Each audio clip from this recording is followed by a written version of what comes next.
महाराष्ट्र में भाषा विवाद पर घमासान मचा हुआ है और हमारे साथ केंद्रीय मंत्री रामदास अठावले जी जुड़ गए हैं सीधे लाइव, उनके पास चलेंगे। बहुत बहुत स्वागत है आपका रामदास अठावले जी हमारे साथ जुड़ने के लिए और रिपब्लिक भारत पर बात करने के लिए। सर, मेरा सवाल ये है कि भाषा को लेकर महाराष्ट्र में जो ये विवाद छिड़ा हुआ है, ये क्या है? साजिश है, सियासत है या कुछ और? तुम यार कर लो, जब तक टाइम लगे तो अपने स्टार्ट कर लो यार। मुझे लगता है कि अनामिका जी, महाराष्ट्र में भाषा के नाम पर विवाद चल रहा है, लेकिन बात ये सही है कि भाई मराठी हमारे फर्स्ट स्टैंडर्ड से नहीं लगनी चाहिए, कंपलसरी नहीं होनी चाहिए।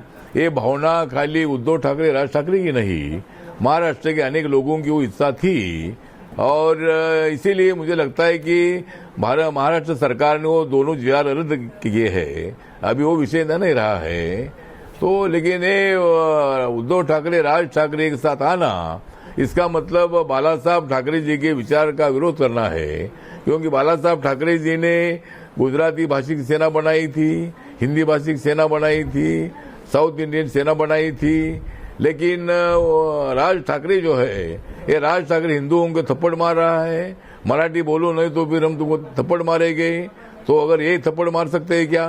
अगर उनको वो थप्पड़ मारेंगे तो उनको भी थप्पड़ बैठ सकती है, लेकिन ऐसा नहीं होना चाहिए। मुझे लगता है कि शांति मुंबई के लिए आवश्यक है और इसी तरह की दादागिरी नहीं चलने देनी चाहिए। इसलिए माननीय देवेंद्र फडणवीस जी ने ध्यान देना चाहिए और ऐसी दादागिरी करने वालों को कड़ी कार्रवाई करनी चाहिए, ऐसा मेरा मत है। सर अठावले साहब, जो जिस बात का आप जिक्र कर रहे हैं, जो बात सर, मेरा सवाल ये भी है आपसे कि किस तरीके से जैसे ये पहली बार नहीं हुआ है, भाषा विवाद जो महाराष्ट्र में हो रहा है ये पहली बार नहीं हुआ है। इससे पहले भी कई बार इसी तरीके की चीजें सामने आती रही हैं जो अब इस बार देखी गई है। गुंडागर्दी देखी गई है, मारपीट देखी गई है।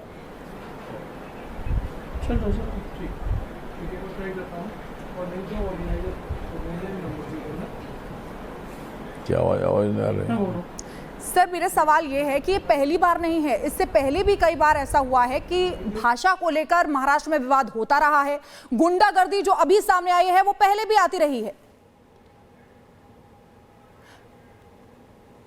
तो उनसे फिर से जोड़ने की कोशिश करेंगे, लेकिन आपको बता दें कि महाराष्ट्र में भाषा विवाद पर घमासान मचा हुआ है और ये माना जा रहा है कि बीएमसी चुनाव से पहले यूबीटी, उद्धव और एमएनएस मराठी वोटर्स को भड़काकर अपनी सियासत चमकाने की कोशिश कर रहे हैं।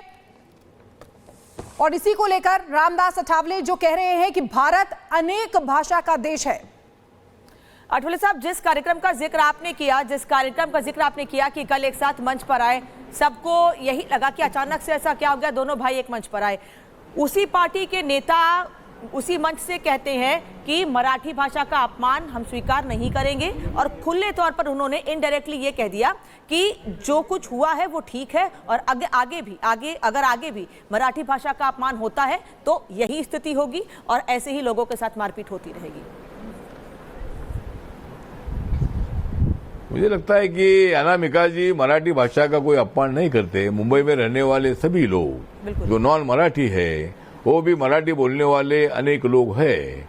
कुछ लोगों को मराठी आती नहीं है तो उसके ऊपर बोझ लगाना ठीक नहीं है और मराठी का कोई अपमान बिल्कुल नहीं कर रहे हैं। तो मराठी आती नहीं इसका मतलब मराठी का अपमान कर रहे हैं, ऐसा बिल्कुल नहीं है। और इसी तरह कोई ऐसा बोलेगा तुम हिंदू बोलो तो थप्पड़ मारेंगे तो फिर क्या होगा? तो मुझे लगता है कि महाराष्ट्र में मराठी है, मराठी पर हमारा प्रेम है, मराठी बोलना ही चाहिए, लेकिन जिसको आती नहीं उसको ऐसा फोर्स लगाना ठीक नहीं है, ऐसा मुझे लगता है। अनामिका जी, बिल्कुल। रामदास अठावले जी, ये भी महाराष्ट्र सरकार की तरफ से फैसला लिया गया है कि हर साल 3 अक्टूबर को जो है वो शास्त्रीय मराठी भाषा दिवस भी मनाया जाएगा। तो क्या ऐसा है? इसको लेकर आपका क्या कहना है? नहीं, मराठी भाषा शासकीय मराठी भाषा है मुंबई में और महाराष्ट्र में। मुंबई में कई मैक्सिमम मराठी स्कूल है ही है, क्योंकि हिंदी भाषिक भी स्कूल है, तमिल भाषिक स्कूल है, कन्नड़ भाषिक स्कूल है मुंबई में, क्योंकि वहाँ पूरे देश भर के लोग उधर आए हैं और हिंदी भाषा के भी कुछ स्कूल उधर है। तो मुझे लगता है कि मराठी बोलने वाले, मैंने पहले भी बोला है कि बहुत सारे लोग हैं, लेकिन मराठी का अपमान बिल्कुल नहीं होना चाहिए, इस मत से हम भी सहमत है। लेकिन मराठी बोलने के लिए आता नहीं, इसका मतलब मराठी का अपमान नहीं है। मराठी के खिलाफ हम ऐसा बोली होगा तो थप्पड़ मारो, लेकिन मराठी तो ऐसा बोलना ठीक नहीं है। सर देखिए, हर भाषा का सम्मान है, आप भी ये बात कह रहे हैं, हम भी ये बात कह रहे हैं। हर भाषा का सम्मान है, होता है, होना भी चाहिए, चाहे वो कर्नाटक में बोली जाने वाली भाषा हो, उत्तर प्रदेश में, बिहार में या फिर महाराष्ट्र में। कौन कर रहा है मराठी भाषा का अपमान? ना आप कर रहे हैं, ना हम कर रहे हैं, ना महाराष्ट्र में रहने वाले लोग कर रहे हैं। क्या उसके लिए इसे गुंडागर्दी करना, किसी के साथ मारपीट करना ठीक है? हाँ, मतलब इसके लिए गुंडागर्दी करना ठीक नहीं है। जो गुंडागर्दी करेगा उनको जेल में भेजना पड़ेगा। गुंडागर्दी करना ठीक है ना, उसको बोलो भाई मराठी सीखो या अच्छी तरह रहो, मराठी लोगों के साथ अच्छे संबंध रखो और मराठी सीखो, ऐसा उनको बोल सकते हैं। मराठी बोल नहीं तो हम थप्पड़ मारेंगे, नहीं मराठी आती है बोलेगा तो थप्पड़ मारेंगे, तो ऐसा तो नहीं होता है ना किधर। और आपको अनामिका बोलता हूँ कि दिल्ली में हमारे मराठी 4 लोग रहते हैं। पूरे देश भर में हमारे मराठी लोग हैं, अंडमान निकोबार में हमारे मराठी लोग हैं। तो क्या उधर भी दादागिरी अपने लोगों के साथ ऐसी होगी तो क्या करोगे? तो मुझे लगता है कि ऐसा दादागिरी करना ठीक नहीं है। उनको समझाना ठीक है, आप मराठी सीखो, ये समझाने के लिए हम समझ सकते हैं, लेकिन दादागिरी से बिल्कुल हम सहमत नहीं है। एक गुंडागर्दी है, ये संविधान के खिलाफ एटीट्यूड है। सर मुझे ये लगता है कि जो ये हो रहा है, जिस तरीके से मराठी वोटर्स को हमेशा भड़काया जाता है, तो क्या ये सियासत होती है? और अगर होती है तो ऐसी सियासत क्यों की जाती है? मुझे लगता है कि मुझे लगता है कि ऐसा करना ठीक नहीं है। मतलब ऐसा करना ठीक नहीं है।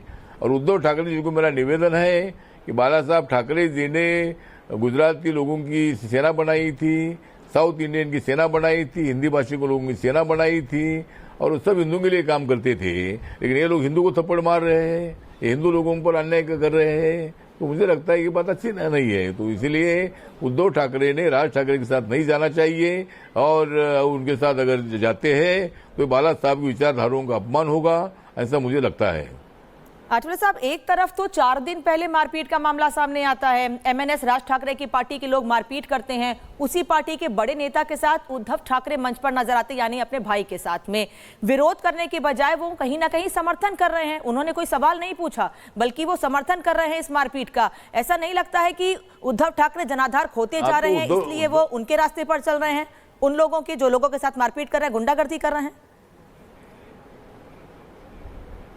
हाँ, उद्धव ठाकरे जी का जनाधार पूरा खिसक चुका है। एकनाथ शिंदे जी 40 एमएलए को लेकर उनको छोड़कर इधर आए। रोज शिवसेना छोड़कर जाने वाले लोग एकनाथ शिंदे के साथ जा रहे हैं, इसीलिए वो एकदम तड़प गए हैं, तड़पड़ा गए हैं। उनका मुख्यमंत्री पर जाने से वो उनको नींद नहीं आती है। और अभी बेसहारा हुए उद्धव ठाकरे राज ठाकरे का सहारा ले रहे हैं। राज ठाकरे का सहारा लेने का मतलब बाला साहब और ठाकरे साहब के खिलाफ वो सहारा है। इसलिए मुझे लगता है कि उद्धव ठाकरे जी एकदम उनका बैलेंस चला गया है और इसीलिए वो बोल रहे हैं कि भाई गुंडागर्दी होनी चाहिए।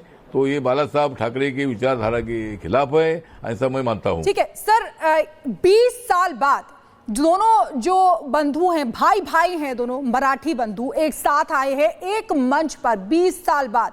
आपको यहां महाराष्ट्र की सियासत किस दिशा में जाती हुई दिखाई दे रही है, इसको देखते हुए?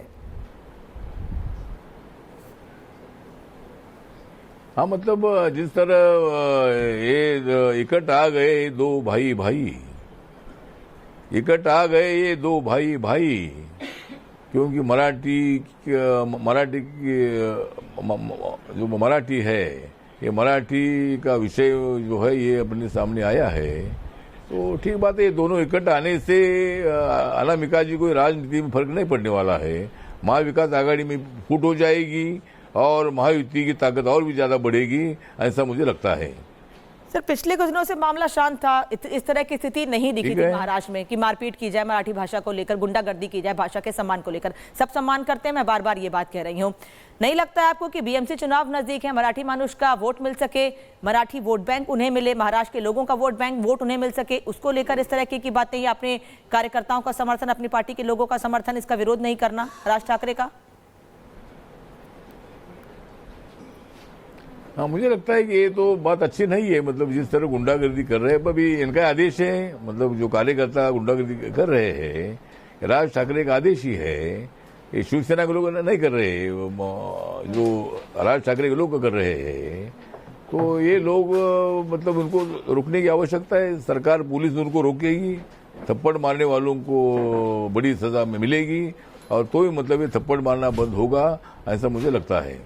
बिल्कुल सर, मुझे लगता है कि उद्धव ठाकरे जो है वो सियासत में पूरी तरीके से फेल हो चुके हैं, जैसा अभी उनकी सियासी जमीन चल रही है।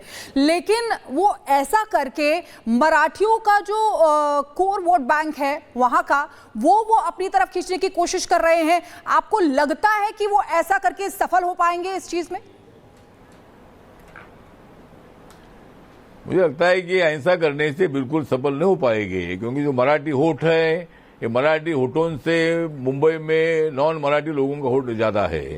दूसरी बात ये है कि ये जो भूमिका उन्होंने ली है, ये भूमिका से उनको ज्यादा फायदा होगा नहीं, क्योंकि मराठी लोग 50% मराठी वोट हमारे साथ है। बाकी कांग्रेस, राष्ट्रवादी कांग्रेस के पास भी है, तो दोनों के पास 20-30% वोट जा सकता है। तो इसीलिए मुझे लगता है कि उनको ये दोनों के अलायंस का बिल्कुल फायदा होगा नहीं, उल्टा उद्धव ठाकरे को नुकसान होगा। जो दूसरे भाषा के लोग बाला साहब ठाकरे के नाम पर वोट देते थे, वो उनको वोट नहीं देंगे और मुंबई में उनका भारी नुकसान होगा, ऐसा मुझे लगता है अनामिका जी।